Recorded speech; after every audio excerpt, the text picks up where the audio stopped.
2025 April ബാച്ചിൽ exam എഴുതിയിട്ടുള്ള NOS സ്റ്റുഡൻസിന്റെ certificate വന്നിട്ടുണ്ട്. NOS +2 എഴുതിയ കുട്ടികളുടെ സർട്ടിഫിക്കറ്റ് മാത്രമേ വന്നിട്ടുള്ളൂ.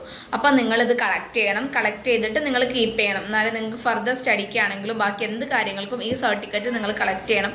അത് റിട്ടേൺ പോകുന്നവരെ വെയിറ്റ് ചെയ്യരുത് കേട്ടോ. അപ്പോൾ നിങ്ങൾ നിങ്ങളെ സ്റ്റഡി സെൻറ്ററിൽ കോൺടാക്ട് ചെയ്യുക. അവിടെ സർട്ടിഫിക്കറ്റ് എത്തിയിട്ടുണ്ടോ ചോദിക്കുക. എത്തിയിട്ടുണ്ടെങ്കിൽ പോയിട്ട് കളക്ട് ചെയ്യാം. എല്ലാ സെൻറ്ററിലൊന്നും എത്തിയിട്ടില്ല. ചിലയിടത്ത് കുറച്ച് കഴിഞ്ഞിട്ട് വന്നാൽ മതി എന്നൊക്കെ അവർ പറയും. അപ്പോൾ അതിനനുസരിച്ച് നിങ്ങളൊന്ന് എന്തായാലും കോൺടാക്ട് ചെയ്ത് നോക്കണം. എന്നിട്ട് പോയി കളക്ട് ചെയ്യണം. കളക്ട് ചെയ്യാൻ പോകുന്ന ടൈമിലോട്ട് നിങ്ങളെ ID പ്രൂഫ് കാര്യങ്ങൾ കയ്യിലെടുക്കണം. നിങ്ങളെ ID കാർഡ് ഉണ്ടാവില്ല, NOSന്റെ ആ ID കാർഡും നിങ്ങളുടെ ആധാർ കാർഡും ഒക്കെ കയ്യിൽ വെക്കണം.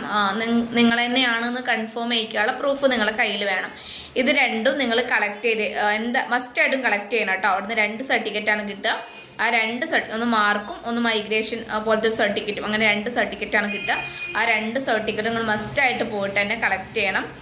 അപ്പോൾ പോകുന്നതിന് മുന്നേ സ്റ്റഡി സെൻറ്ററിൽ ഒന്ന് കോൺടാക്ട് ചെയ്ത് നോക്കുക, വന്നിട്ടുണ്ടോ എന്ന് കൺഫേം ചെയ്യാൻ. ദെൻ അവിടെ പോവാം. ഇനി ആരും എക്സാം എഴുതിയത് ഞാൻ അവിടെയാണ് അവിടെ പോവുള്ളൂ എന്ന് വാശി പിടിക്കേണ്ട. നിങ്ങളെ സ്റ്റഡി സെൻറ്ററിലാണ് ഉണ്ടാവുക. അപ്പോൾ അവിടെ തന്നെ കോൺടാക്ട് ചെയ്യാൻ പോകുക. പിന്നെ 10th കുട്ടികൾക്ക് കറൻ്റ് എത്തിയിട്ടില്ല.